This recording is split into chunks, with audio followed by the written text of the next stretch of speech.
Hello everyone, I'm Beatrice Glow and I'm very honored to share my work today within the context of the exhibition Meteorological Mobilities curated by Marianna Tsionki at Apex Art.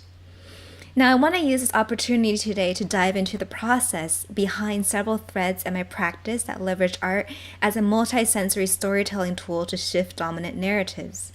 The first part will focus on the research curation, using social history of plants as vignettes into how extractive economies and trade networks are built on difficult histories of violence, dispossession, and enslavement, the processes that led to the Capitalocene, our current geological epoch, defined by the irrevocable impact capitalism has had on planetary health.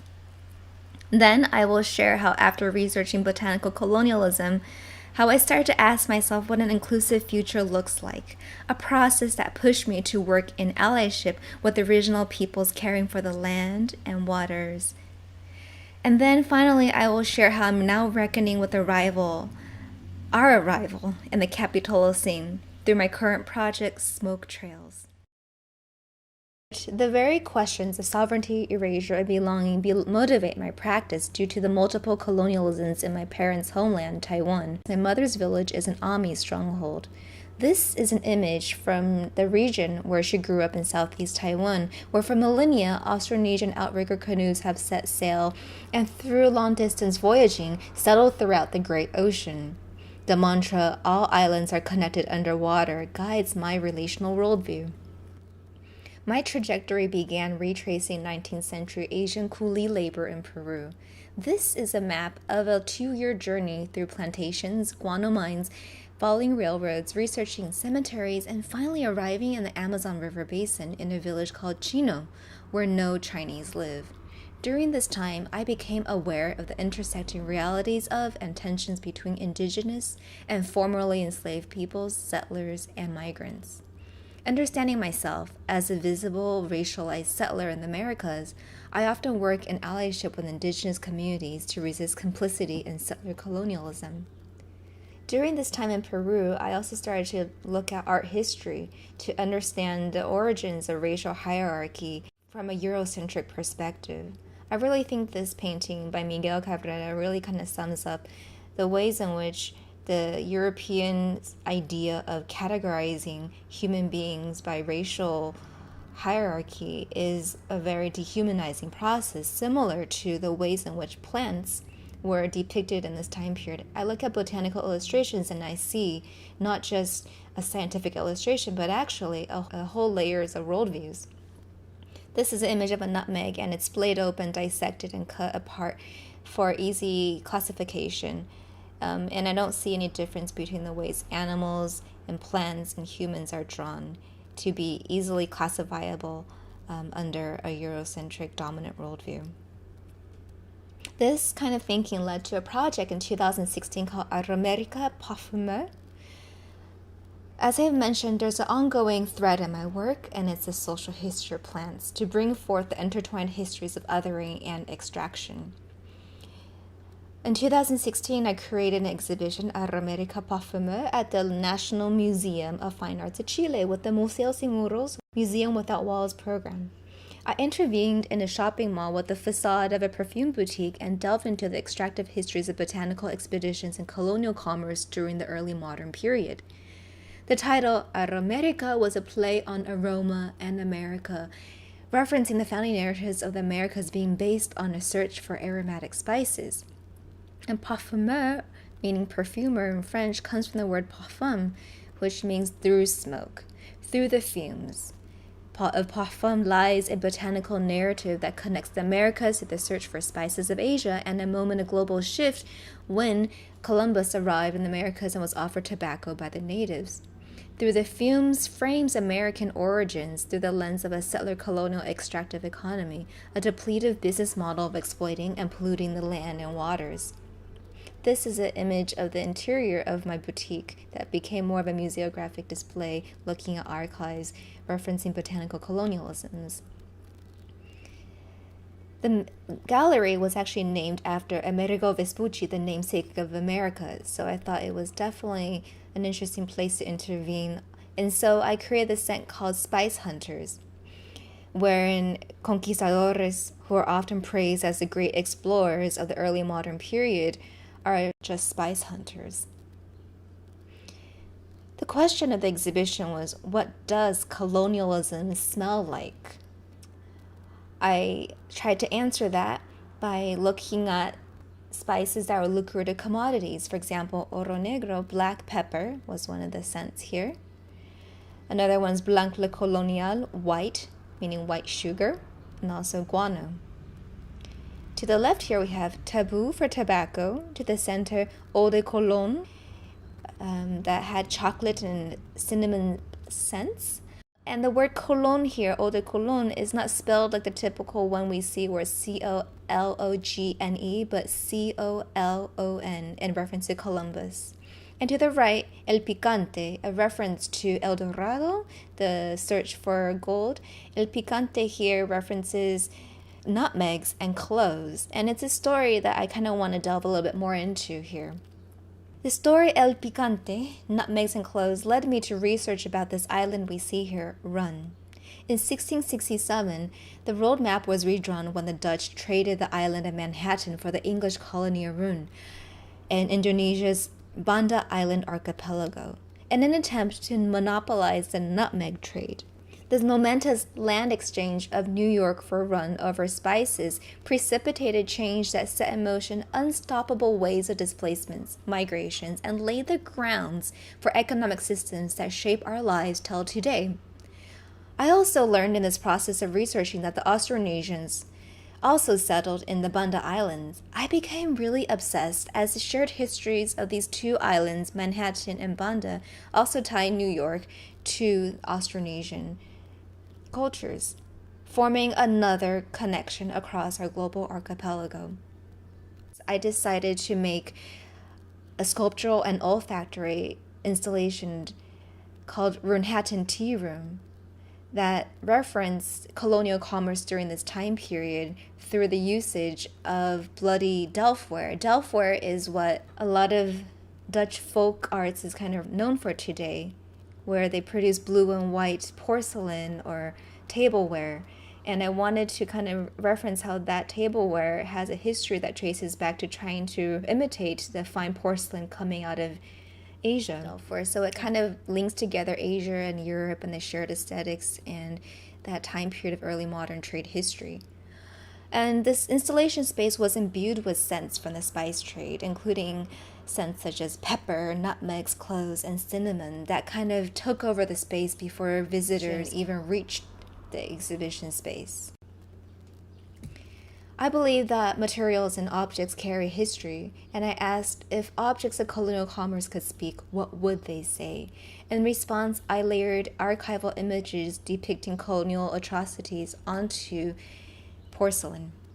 I wonder if these objects would also speak about how the Dutch in 1621 annihilated 15,000 Bandanese people, which is 90% of the population. The world's first genocide, led by a multinational company, the Dutch East India Company, took place in 1621 in this fort, Fort Nassau of the Banda Islands of Indonesia, in pursuit of cornering the nutmeg trade. Researching this difficult history that took place in Fort Nassau of the Banda Islands, featured in the image to the left, led to the realization that it's the same shape as Fort Amsterdam of the Lower Manhattan in the map shown here from 1676 on the right-hand side, which is another massacre site of the Lenape people, the original peoples of the estuarial region that New York City is part of. I wondered how it was that two islands that were exchanged for each other, one by the Dutch East India Company and the Dutch West India Company, were both dominated by and marked by star-shaped forts. What are these visually revealing patterns of exploitation and violence? Today, on top of the foundations of Fort Amsterdam of Lower Manhattan sits the U.S. Customs House that now houses the Smithsonian National Museum of American Indian, the George Gustav Hayes Center in Lower Manhattan. This is the Customs Officers Room featured on the bottom of the slide, where 70% of American wealth passed through during the earlier half of the 20th century. Paintings of former Dutch colonies still hang in that room. including one of the Banda Islands. I started looking at other star forts and learned that roughly 17 to 30 survivors of the Banda genocide were enslaved by the Dutch East India Company to build Fort Zeelandia in southern Taiwan, my parents' homeland. I also learned that the invention of gunpowder created a forceful smoke that led to the new fort architecture during the 16th to 19th centuries and populated the world wherever Dutch, Portuguese, and English traders and military forces prevailed. Gunpowder heralded in these early forms of panopticons, bastion forts doubling as trading posts and spice warehouses. This is Fort Belgica in the Banda Islands of present-day Indonesia.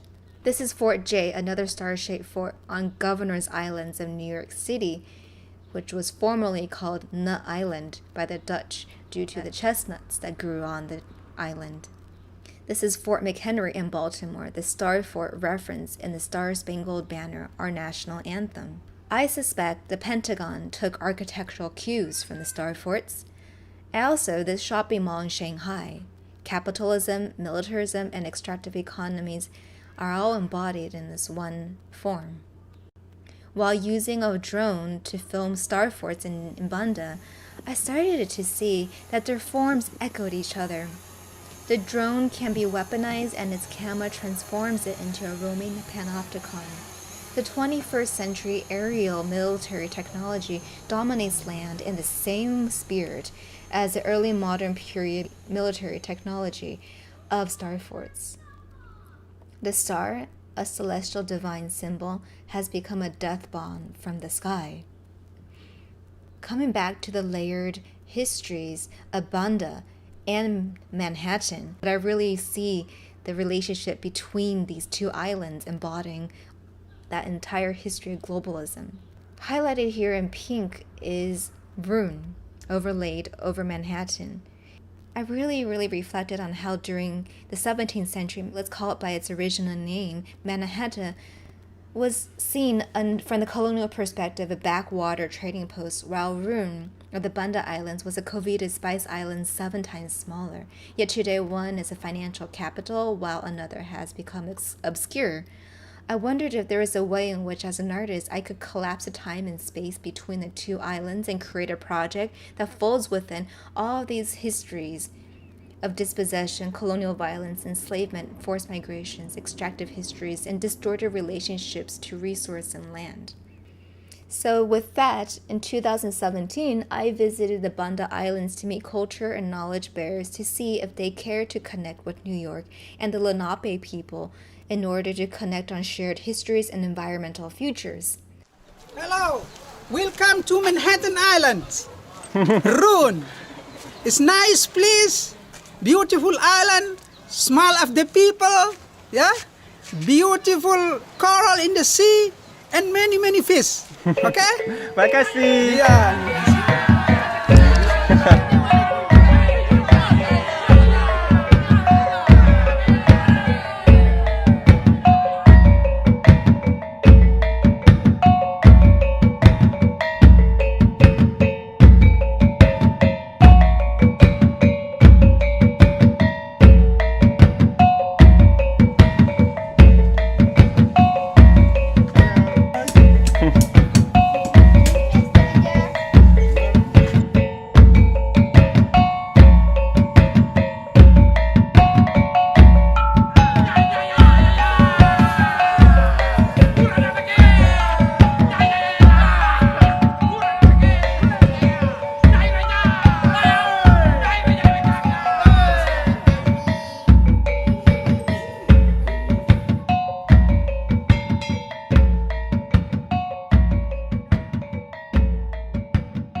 Is very important because only the nutmeg, they want to swap that one, yeah. And then now we are Bandhanese. We are also proud that Polo Rune now, even now not very important right now, but in the world record, they're writing about one of island ever make it powerful at the time. Oh, Banda. Banda, oh. Duka banda adalah duka pala. Luka neira, luka ai, run, luka lontor, nailaka.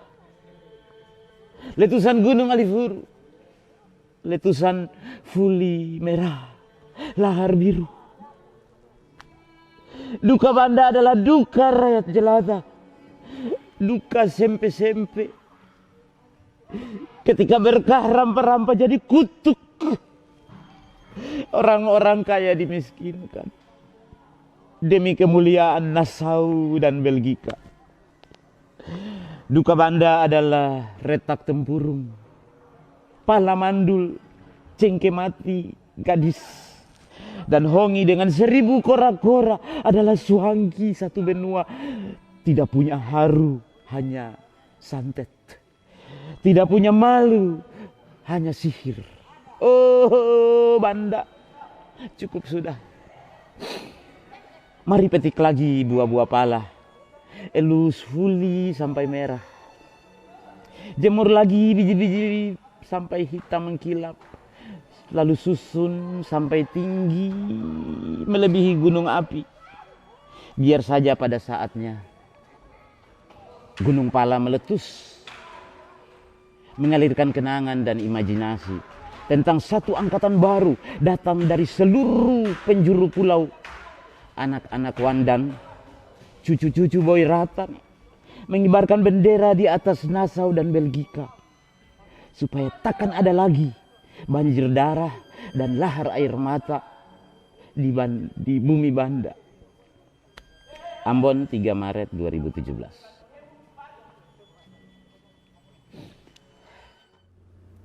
I also shared in a talk on the islands this image by ecologist Dr. Eric Sanderson from the Mannahatta project that digitally reconstructs New York in 1609 prior to Dutch colonization and the juxtaposition of the current New York skyline.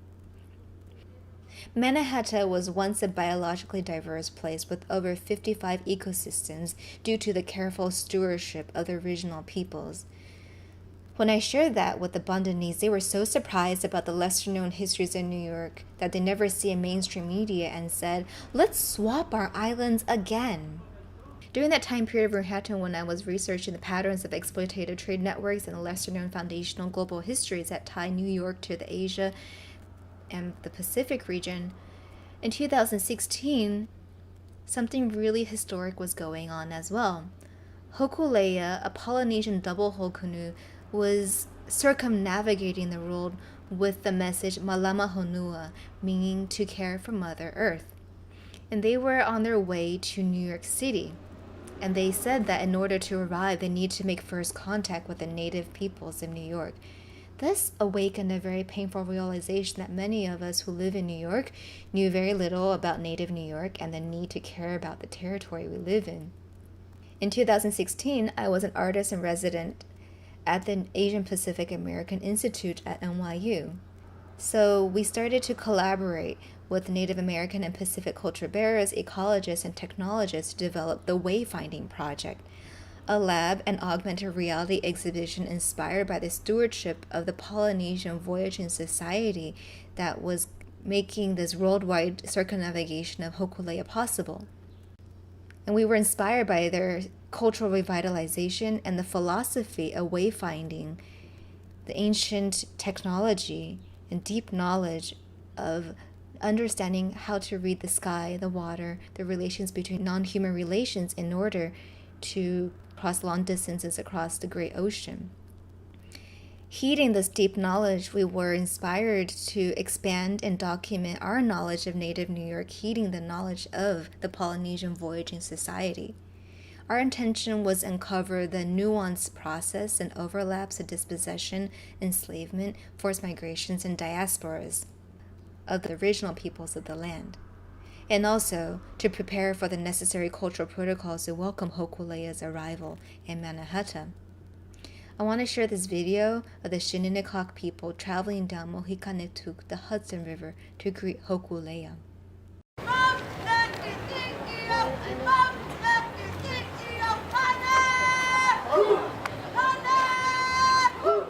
For the Wayfinding project, I also drew a map locating Mannahatta in the traditional homeland of the Lenape peoples. The island was always a gathering place where native peoples came to trade. And in that process, I learned that Broadway is actually part of a matrix of Lenape pathways that connect lower Manhattan to the greater northeast region, as shown in the map on the right-hand side of this drawing. As part of this learning process of the Wayfinding project at NYU, we wanted to do a land acknowledgement. Now, what does land acknowledgement actually mean? It's become quite popular in recent years, but for us, we didn't want it to just be a verbal acknowledgement as a liberal pass to say that we're on native land and move on with our work. We want to go beyond verbal recognition of the original peoples and their homes, and actually participate actively in anti-colonial work by telling the truth of the place in order to start building a public commons for equitable power relations. We tried to spur renewed consciousness on the layered history of Manhattan. Together, we created a public installation, Lenape Way, in 2016 on Broadway, an original pathway acknowledging the native Lenape peoples on Indigenous Peoples Days. On Installation Day, I learned that one of the art handlers actually had Lenape ancestry. The land responded. In the middle of the exhibition was this map that helped passerbys locate themselves in Mannahatta in relationship to previous Lenape settlements. To supplement Lenape Way, I continued my work with ecologists, historians, and native culture bearers to create Mannahatta VR, an interactive room-scale virtual reality experience that envisions the pre-colonial realities and tells the histories of dispossession and reimagines sustainable futures under indigenous environmental stewardship. Through this work, we ask, how can we mutually expand and document our understanding of indigenous Manhattan? How can we tell different stories? And can using VR to envision an alternative future actually help us affect change? The early version of the experience begins on a digitally reconstructed Broadway, where the street is revealed to be part of a matrix of indigenous pathways where plants are identified by their Lenape names. Navigating the virtual environment, one finds a bow and arrow to shoot the Netherlands monument that commemorates the purchase of Manhattan, the misconception that Lenape sold Manhattan to the Dutch for $24 worth of trinkets. Upon toppling the monument in the experience, native culture bearers will appear holographically to speak about environmental stewardship and the histories of dispossession.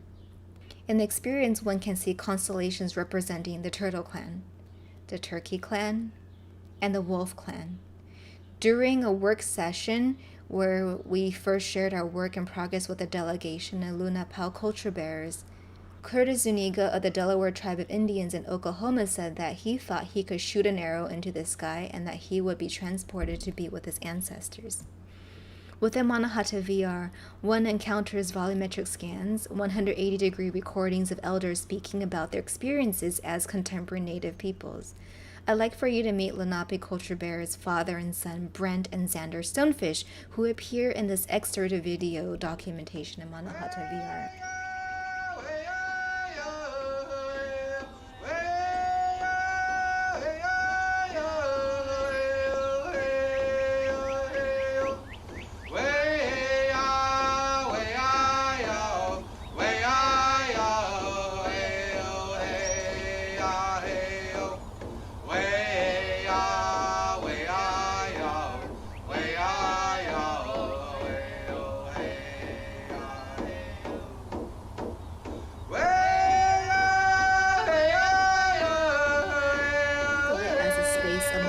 Historical realities persisting and overlapping in the present.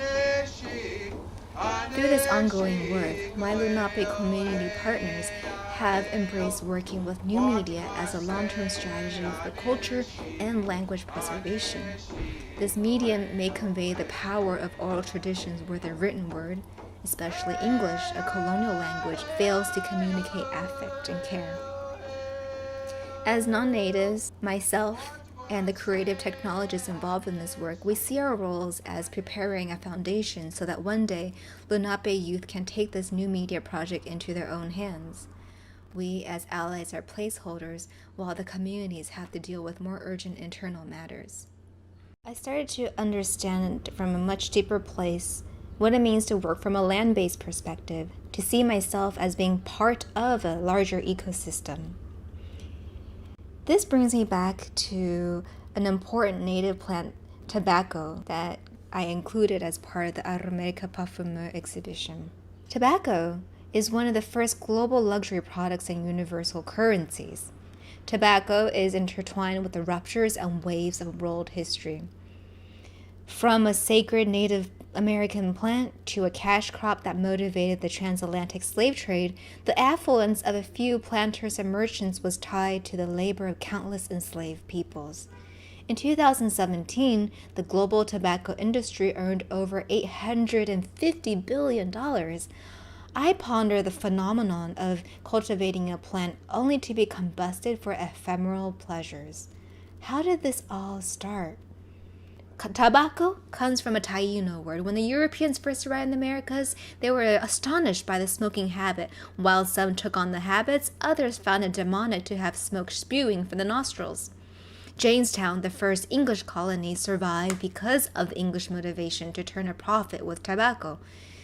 Racial capitalism and tobacco are deeply intertwined with American foundations. The first English transatlantic slave trader, John Hawkins, was also the first tobacco merchant. Sometimes tobacco was actually used as a currency to buy slaves in West Africa.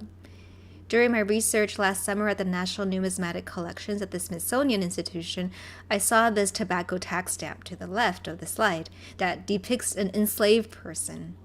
The $2 bill to the right depicts an enslaved woman carrying tobacco leaves with her child, smiling in the process. Histories of labor and racial inequity are sanitized by images like this, featuring women wearing tobacco leaves dress or cringe-worthy red-faced pinups. In 2016, I was invited to exhibit at the James B. Duke House, a Millionaire Row mansion in Manhattan's Upper East Side that currently houses the NYU Institute of Fine Arts program. It is also the former family home of Doris Duke. This mansion was built from the revenue generated by the American Tobacco Company. I exhibited a series of digital prints on silk that each tell a social history of a plant that transformed the world. This one here is my piece Banda Islands Archipelago, Nutmegs and Cloves, in the mansion's smoking room. Here is black pepper. Afghan poppies in the ballroom with military camouflage layered onto the piece. And this one is tobacco, right in the ballroom. For a public program, Empire of Smoke Legacy of Tobacco, I invited Lenape elder George Stonefish, a native New Yorker who grew up in the Upper East Side, to smudge the Duke House. We also invited historian Gunja Sengupta to speak about the entanglements of tobacco and enslavement in America. Having realized the show in the smoking room of the house built out of the profits of the American Tobacco Company, I wanted to dive deeper into what is the smoking room. It's a place where the patriarchy makes decisions over a puff and have often set in motion patterns of inequity. Through these French interior drawings titled Design for a Moorish Smoking Room in the collections of the Cooper Hewitt Design Museum, I see that they were often based on Orientalist fantasies opulently burning up wealth. Some say that one of the reasons the French supported American independence was in order to secure better tobacco trade deals with the many founding fathers who were tobacco and hemp plantation owners. Smoking rooms are the back rooms, the boardroom, the situation room, a men's-only private club, the secret vaulted room shrouded behind the smoke screen. However, in early diplomatic history, when the English and later on the American government negotiated with Native American leaders, the councils smoked tobacco pipes with the tobacco smoke being a direct communication line to the creator.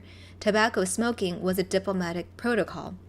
From Native cultural perspectives, smoke has weight as it carried true intentions, while the written word was just a talking paper. There are hand-painted lithograph illustrations that feature prominent Native American leaders that visited Washington, D.C. to negotiate treaties. Pipes are visible in these illustrations. Shown here is Lenape Chief Teach Kohan and Seneca Chief Kiontwaki corn planter. I also invite us to take on a global perspective on tobacco smoke that goes beyond the Western Hemisphere. With the Manila-Acapulco galleon trade connecting Asia and the Americas since the mid-16th century, tobacco quickly became popular in Asia. In Chinese, its mesmerizing smoke is dubbed Jing Si Yin, golden silk smoke. Golden silk smoke inspired new decorative arts such as snuff bottles and boxes in Asia and Europe. Golden silk smoke is literally embodied in this gorgeous portable tobacco set with golden streams of smoke clouds engraved and bespeckled with gold dust. This Japanese painting on silk of a female smoker speaks to tobacco's far-reaching cultural and economic influence. Perhaps through the Japanese and Chinese colonization in Taiwan, smoking reached the Atayal people in the mountains. Beyond tobacco smoke, rising smoke has long been used in spiritual practices worldwide. This is a church incense burner from Ethiopia, smoking scenes in a Mughal court in India, and even in the U.S. Treasury Specimens book, they include a rising smoke prayer scene on a continental banknote. The book also included this image of the smokers. I also was curious about tobacco advertisement as the mass circulation of images powerfully permeates collective imaginaries. I wonder what viral images accompanied smoke and what is the after image of smoke in the archives. I found references to the peace pipe used in the negotiation of treaties between William Penn and the Lenape, racialized images revealing power dynamics, power relations between white, brown, and black bodies. New York studios that were designing for a Cuban export market were also reimagining Spanish and Native relations. They defined archetypes. They created Orientalist imagery deployed on American tobacco brands. I also found a settler colonial rigged game where the cowboy holds all the aces, and the labor force toiling the land was not to be hidden but to be boasted about. Smoke is also a visual symbol to understand cultural shifts. Looking at the collection of obsolete banknotes in the Smithsonian National Numismatics Collection from roughly 1820 to 1860, before American federal currency was standardized, I saw a construction of national narratives where different types of smoke and the emergence of new archetypal characters and technologies signal cultural shifts. While the early republic was largely an agrarian society rooted in the land, as shown above here in the plantation bank note, we also started to see the emergence of various codified, sanitized, and romanticized representations of Native American figures questioning the rising vapor from steamboats and trains from afar. Industrial development and advent of new technologies brought in other polymorphous visuals, including locomotion and smokestacks. And gunpowder began to appear. As part of my research, I also got to smell century-old black gunpowder and witness smoke rings. This work sums it all up, by artist Justino Herrera, titled "That Is No Longer Our Smoke Sign," shows an atomic bomb rising from Washington, D.C., further signaling a departure from a land-based smoke signal to a different worldview where diplomacy, with smoke, is replaced by tactics of complete obliteration. I don't think it's an overstatement to say that our world is on fire right now. Via the media, our digital smoke screens assault our senses with misinformation. The fake news obfuscate us with donut bombs to conceal truth. The smoke show conceals the difficult reality that environmental protection policies are being stripped away in America, that oil spills and leaking pipelines are more prevalent than we think. Tear gas smoking out protesters against greenhouse gas emissions, attacking migrants, the hazy mist of disinfectant sprays against COVID-19.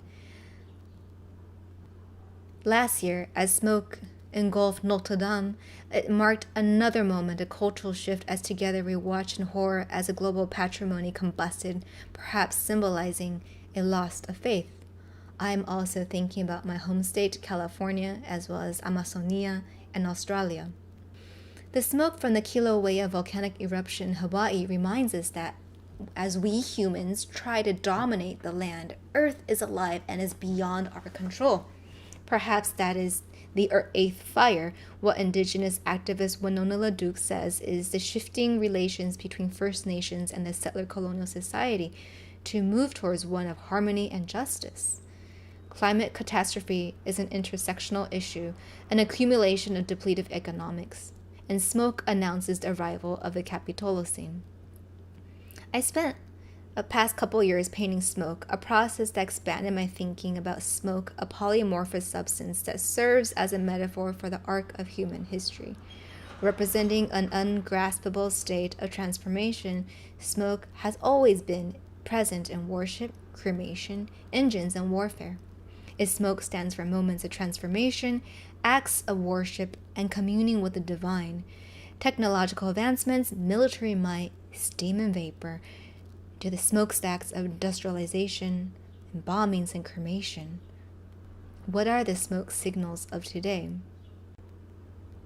I am now working on Smoke Trails, a multimedia installation consisting of a video, 3D printed and ceramic sculptures, and holographic display that blurs fact and fiction to tell the story of a quadrillionaire family called Empire of Smoke and those impacted by their actions. This work scrutinizes questionable wealth provenance, inequitable power dynamics and structures, colonialist and extractivist trade histories, toxic human ecology relations that altogether led to the development of the Capitalocene, our present geological epoch defined by the irrevocable impact capitalism has on planetary health.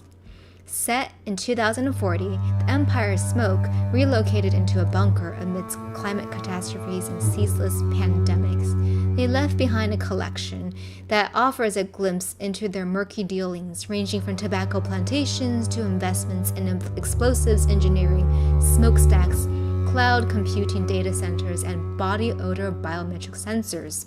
This video is a work in progress featuring the Empire of Smoke Family Mansion Smoking Room, where decisions are made.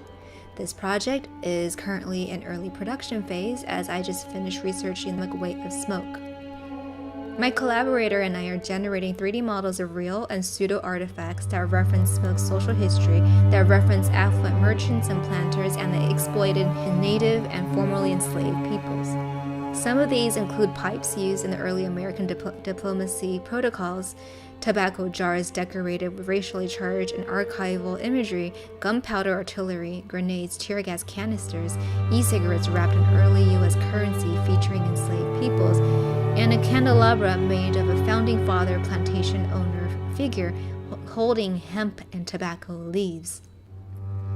To provide counter-narratives and speak to power, we'll also share multivocal perspectives from frontline communities impacted by inequitable decision-making processes, including Native culture bearers who are fighting environmental injustices. The virtual environment will further be used to create 3D videos for holographic displays. My hopes are that Smoke Trails creates a space for grappling with how climate change is unstoppable, yet we can strive to amplify frontline community voices in order to raise support for harm reduction. This work unravels power, luxury, and inequality to build literacy for a just and generative economic system. Through experimental usage of emerging media to connect history with current crises, I want to reach young people and share how these interwoven histories impact their futures and support them find a sense of agency through the voices of elders. Smoke encompasses human relationship to nature, imagination, and commerce. As money burns like the ashless smoke of e-cigarettes, the digital smoke signal is a metaphor for our emerging virtual world that is hurtling toward a new value system based on digital assets, Instagram lights, cryptocurrency, and so forth. It signals a departure from land-based values of local economies to one of the cloud that is controlled by major corporations, while server clouds are buried under the ocean that are heating up our oceans until it evaporates skyward. A full cycle, like the tobacco jar that recalls an urn, ashes to ashes. I end on this image of e-cigarettes. Vape sales in 2018 was estimated to be worth $43 billion. What does this say about value when smokers are burning through money that then evaporate into the clouds? Vaping has an ashless smoke that is a departure from the rising smoke of an ancient sacred plant as we spiral into a dematerialized world. As people plug their e-cigarettes devices for charging by drawing energy from USB ports, it seems like the smoke they are sending up are metaphorical clouds, and that the emails we send to satellites are digital prayers guiding us into the future. What are the future smoke signals beckoning? As curator Alana Stati said, follow the money, follow the power, and you will arrive at the cloud. During this nebulous present, I question my own practice on whether smoke trails can support shifting power dynamics so that the decision-making for socially and environmentally just future can be more transparent instead of being the game of a few.